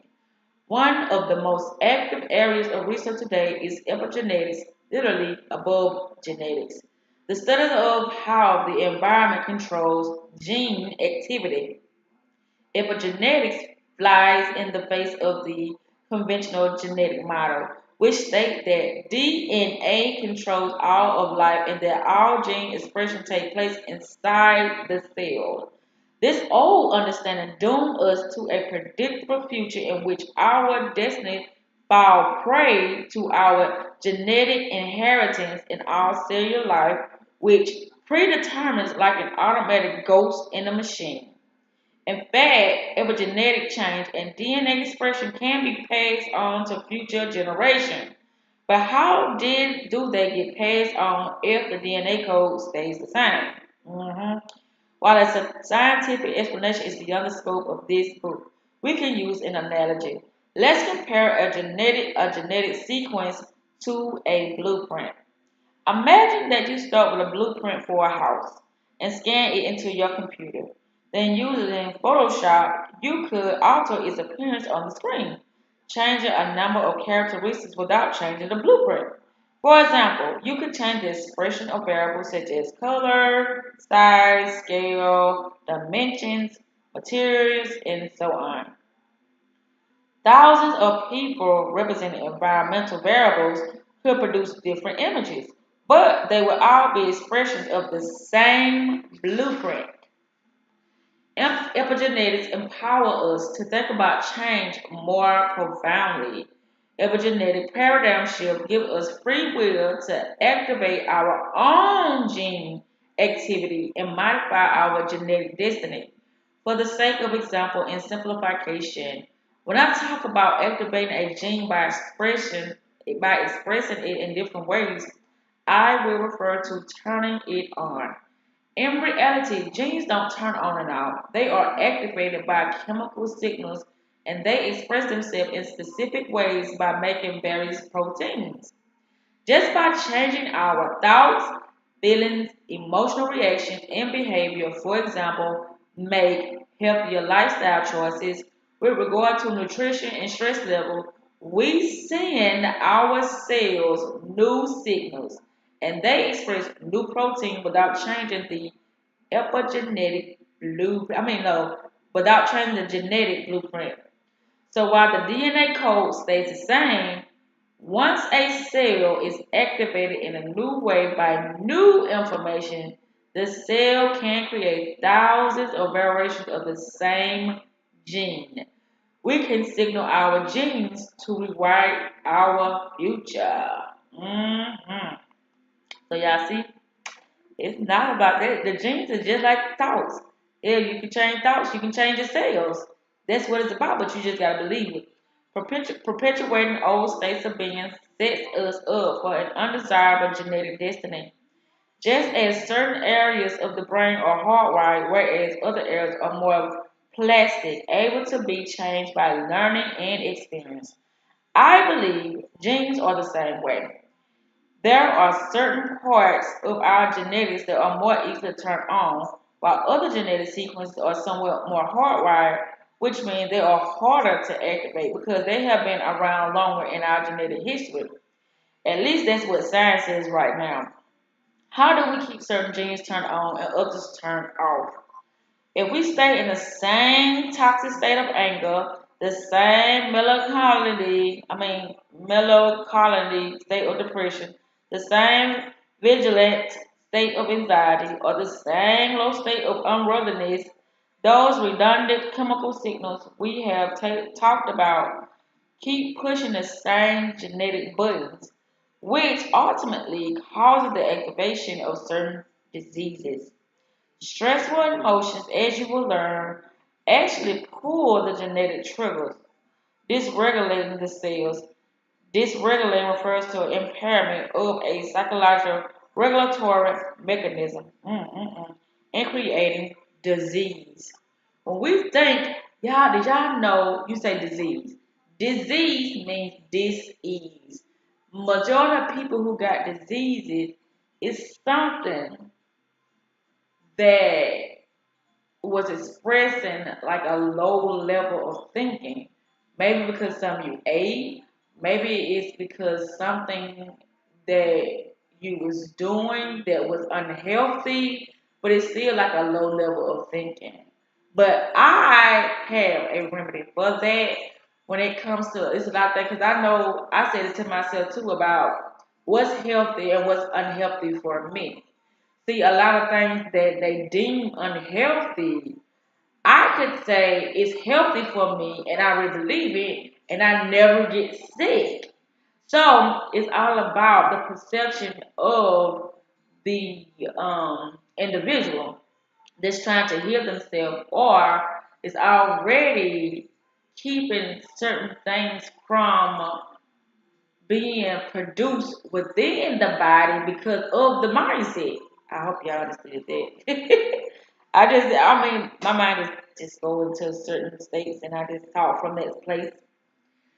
When we think and feel in the same ways for most of our lives and memorize familiar states of being, our internal chemical state keep activating the same genes, meaning that we keep making the same proteins. But the body cannot adapt to these repeated demands and it begins to break down. Wow. If we do that for 10 or 20 years, the genes begin to wear out and they start making cheaper proteins. What do I mean? Think about what happens when we age. Excuse me. Our skin sags because its collagen and elastin come to be made of cheaper proteins. What happened to our muscles?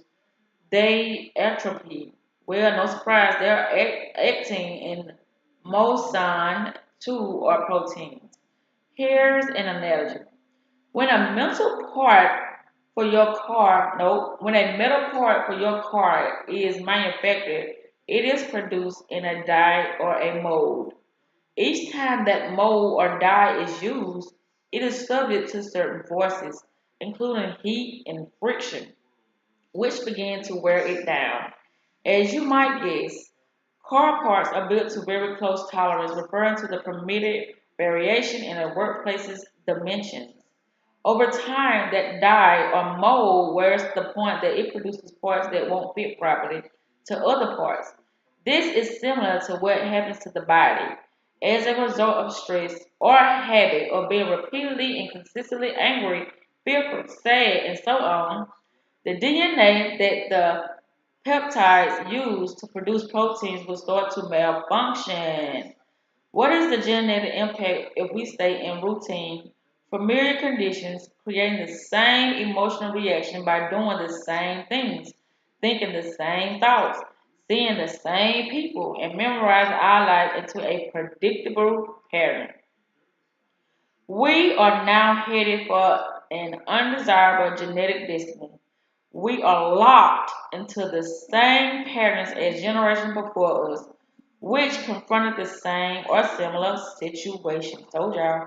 And we are only reliving our emotional memories of the past when we are headed for a predictable end. Our bodies will begin to create the same genetic conditions that previous generations faced. Thus, the body will stay the same as long as we are feeling the same way, day in and day out. And if science tells us that it is the environment that signals the genes involved in evolution, what if our environment never changes? What if we memorize the same conditions in our outer world and we're living by the same thoughts, behaviors, and feelings? What if everything in our lives stay the same? You just learned that the external environment chemically signals genes through the emotions of experiences. So, if the experience in your life aren't changing, the chemical signals going to your genes aren't changing. No new information from the outer world is reaching your cells. The quantum model asserts that we can signal the body emotionally and begin to alter a chain of genetic events without first having any actual physical experience to correlate to that emotion. We do not need to win the race, the lottery, or the promotion before we experience the emotion of those events. Remember, we can create an emotion by thought alone. Yeah, absolutely, I do it all the time. Meaning, what that means, we can create an emotion by thought alone. Meaning, if you think about something that made you feel good in the past, you can make yourself think about it now and you're still gonna feel good about it. Or you can look at something that you want for yourself in the near future and it makes you feel a certain way, meaning on this in this aspect, we're gonna talk in a positive way. So if you making yourself look at something that hasn't happened or already has happened, that's you right there alone. Because it's you using your thought to make yourself feel some type of way. Because neither one of those experiences is happening right now in your present moment. So this is how you use thought to make yourself feel how you want to feel, regardless of what's going on in your present reality. That's what it's talking about. We can experience joy or gratitude ahead of the environment to such an extent that the body begins to believe that it is already in that event. Let me read that again. We can experience joy or gratitude ahead of the environment to such an extent that the body begins to believe, y'all, that it is already in that event. As a result, we can signal our genes to make new proteins to change our bodies to be ahead of the present environment. There you go. So, but it's actually saying, it was something I wanted to touch bases on, but oh well. But you see how they say the body and the mind. The mind is the conscious, the body is the unconscious, which is the subconscious. So our body, when we feel like we're hungry, or whatever we feel within our bodies, it's because we condition our bodies to act, or how can I say, have certain sensations or have certain reactions based upon what we train it to be like. Like if you're hungry, or what can I say? Like if you hot or cold, it's a lot of things the body goes through that we don't regularly pay attention to because we be so doggone busy. But see, that's the thing. That's why they say be present. Because if you always present, then how you gonna miss some of you always present? Especially if it's something that's continuously in your environment daily, and you missing stuff, and it's showing up every day, and you still missing stuff. You got to know you're unconscious. That's why it's like with my body, I know one thing about me is that I do not like eating like food for the last past month. I've seen the difference in my body change, and I'm like, yes. And you know what? I didn't even have to work hard for it. It just happened. But anyway, let me continue reading. Can elevated states of mind produce? Okay, y'all, this is long, and we almost do. Can elevated states of mind produce healthier expressions of genes? Here's an example of how we can signal new genes in new ways when we begin to emotionally embrace an event in the future before it is made manifest. See that? All this book doing is just going over what I say because it's nothing to reality. I tell y'all we in this loop, right? But the thing is with the loop, you can loop in a negative way or you can loop in a positive way. Because everything within this, how can I say, everything within this realm, the earthly realm, it only deals with programs. So that's what they mean if y'all ever heard everything is written. It is written based upon your perception of self though. But let me tell you this, programs are programs. You cannot disregard a program when you within this reality. All we doing, like that's why they say when we want to know how to do something, get a book. That's a program. If we want to know how to be rich, we just do what the rich do. Now, how we do it in our unique way, that what changes us being the millionaire or us being rich. But it still follows a program. We just doing it our way within the program, which is gonna make it, you know, it's gonna make it seem like it's different. But the thing is, we're still making ourselves accordingly to the program, which is the program in this case would be rich or wealthy or a a luxurious lifestyle. These are programs.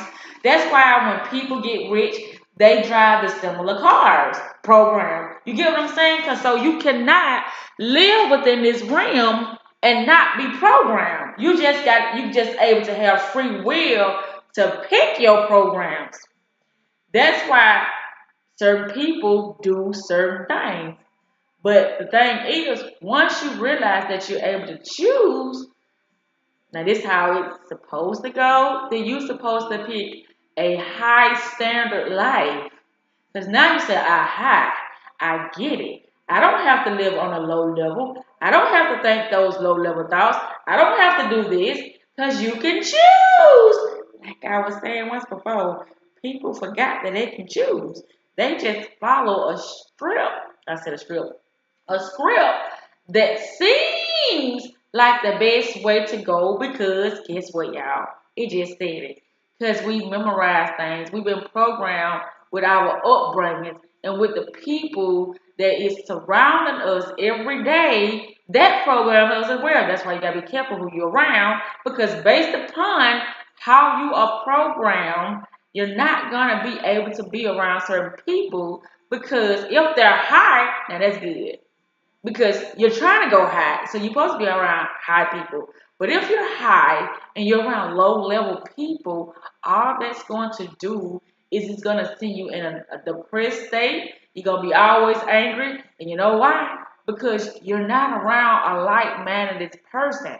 And the more you are not around somebody who is on the same, how can I say, on the same level as you're going to start reacting to it subconsciously. You're going to react to it because if you know better, you wouldn't even put yourself in the environment. But if you decide to say, okay, I'm going to go in this environment, I'm going to try to empower this person, I'm going to try to uplift this person. But if you did all you could do and that person still haven't gravitated towards your energy, see, a low level person supposed to gravitate to your energy. They supposed to want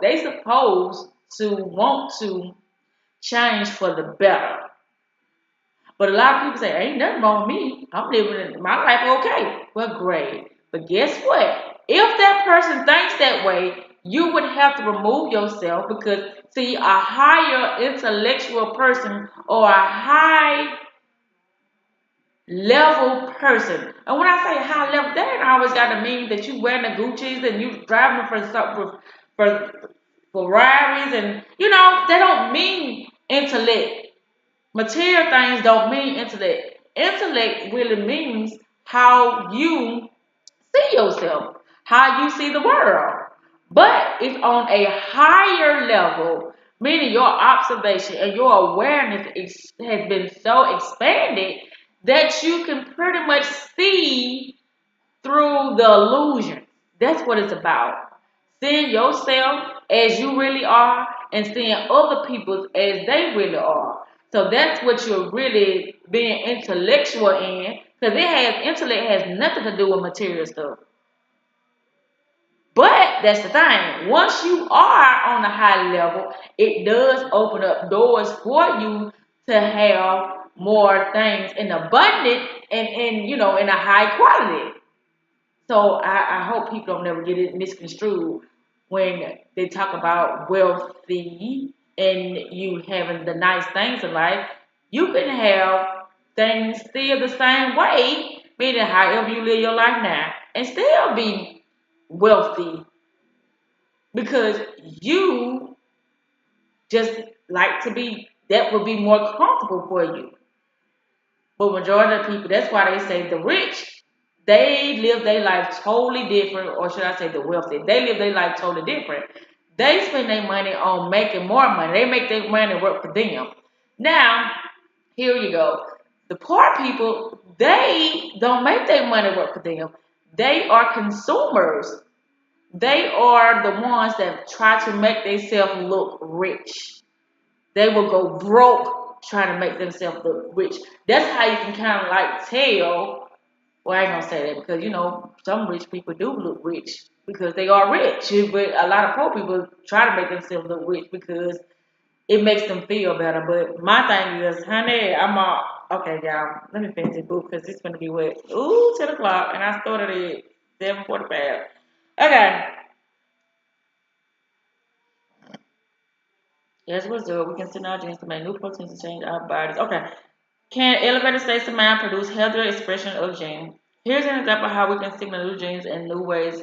When we begin to emotionally embrace an event, I already read that. No, I didn't. Embrace an event in the future before it may manifest. Yes, I did. In Japan, a study was conducted to find out what affects one's state of mind what effect one state of mind might have on diseases. The subjects were two groups of patients with type 2 diabetes, all of whom were dependent on insulin. Oh boy. Keep in mind that most diabetics medicate with insulin to remove sugar, glucose out of the bloodstream and deposit it in the cells where it can be used for energy. At the time of the study, the people involved were being treated with insulin pills or injections to help control their elevated blood sugar levels. Each group had their fasting blood sugar level tested to establish a baseline. Next, one set of subjects watched a comedy show for an hour, while the control group watched a boring lecture. The test subjects then ate a delicious meal, after which their blood glucose levels were checked again. There was a significant discrepancy between the subjects who enjoyed the comedy show and those who viewed the uneventful lecture. On an average, those who watched the lecture had their blood sugar levels raised 123 milligrams uh, high enough that they would need to take insulin to keep themselves out of the danger zone.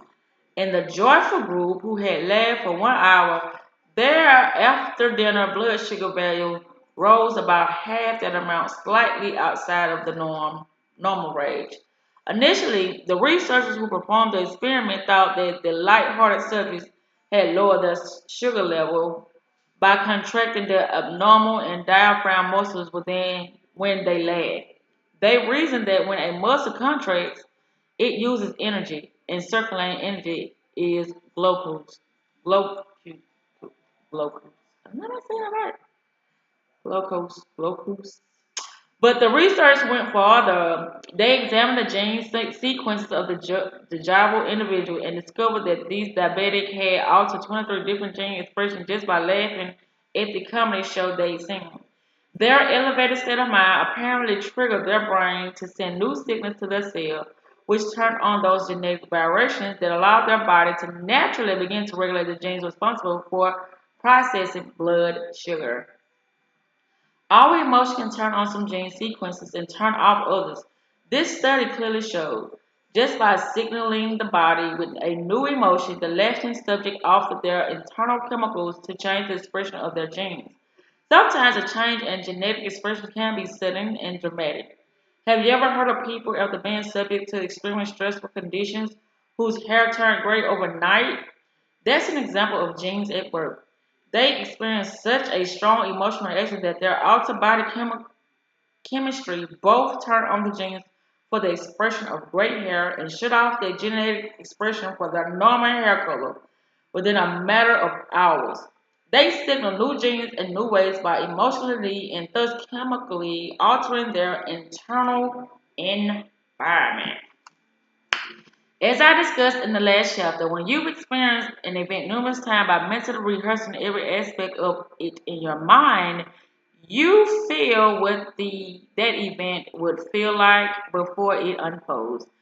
Then, as you change the circuitry in your brain by thinking in new ways, and you embrace the emotion of an event ahead of its physical manifestation, it's possible that you can change your body genetically. Can you pick a potential from the quantum field? Every potential already exists, by the way. And emotionally embrace a future event before the actual experience. Can you do this so many times that you emotionally condition the body to a new mind, thus signaling new genes in new ways? If you can, it is highly possible that you will begin to shape and mold your brain and body into a new expression so that they physically change before the desired potential reality is made manifest. Changing your body. Why lift a finger? Why lift a finger? We may believe that we can change our brains by thinking, but what effects, if any, we may believe that we can change, our brains by thinking, but what effects? if any, will this have any on the body? Through the simple process of mentally rehearsing an activity, we can derive great benefits without lifting a finger. Here's an example of that literally happened. As described in an article published in the 1992 Journal of Neuropsychology, subjects were divided into three groups. The first group was asked to exercise by contracting and relaxing one finger on their left hand for 5 1-hour training sessions per week for 4 weeks. A second group mentally rehearsed the same exercise on the same timetable without physically activating any muscles in the finger. People in a control group exercised neither their fingers nor their mind. At the end of the study, the scientists compared the findings. The first set of participants had their finger strength tested against the control group. A no-brainer, right? The group who did the actual exercise exhibited 30% greater finger strength than those in the control group. We all know that if we repeatedly put a load on a muscle, we will increase the strength of that muscle. What we probably wouldn't anticipate is that the group who mentally rehearsed the exercise demonstrated a 22% increase in muscle strength. The mind then produced a quantifiable physical effect on the body. In other words, the body changed without having an actual physical experience. Just as researchers have worked with test subjects who mentally rehearsed finger exercise and others who imagined playing piano scales, experiments have compared practical experience versus mental rehearsal for individuals doing biceps curls. The results were the same. Whether the participants physically performed bicep curls or mentally rehearsed those activities, they all increased their bicep strength. The mental exercise, though demonstrated psychological changes without ever having the physical experience.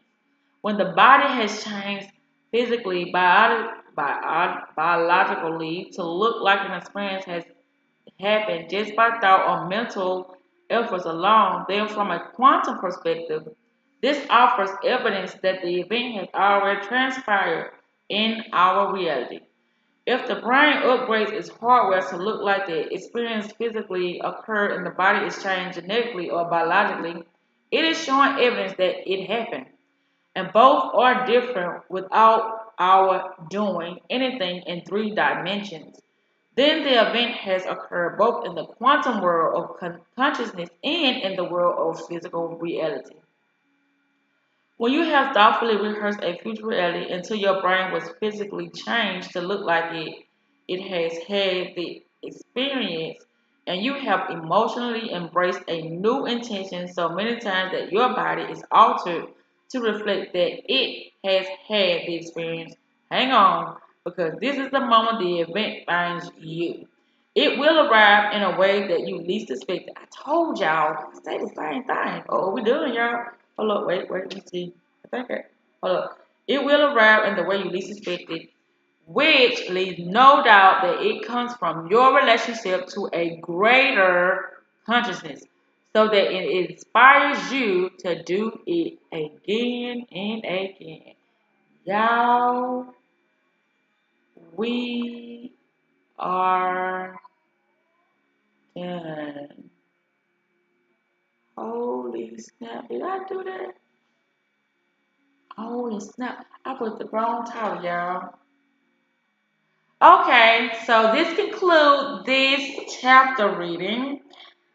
And I put the wrong title because it's supposed to be overcoming the body, but I think I put overcoming time in this one. So, so that'll be the next chapter, overcoming time, which will be chapter.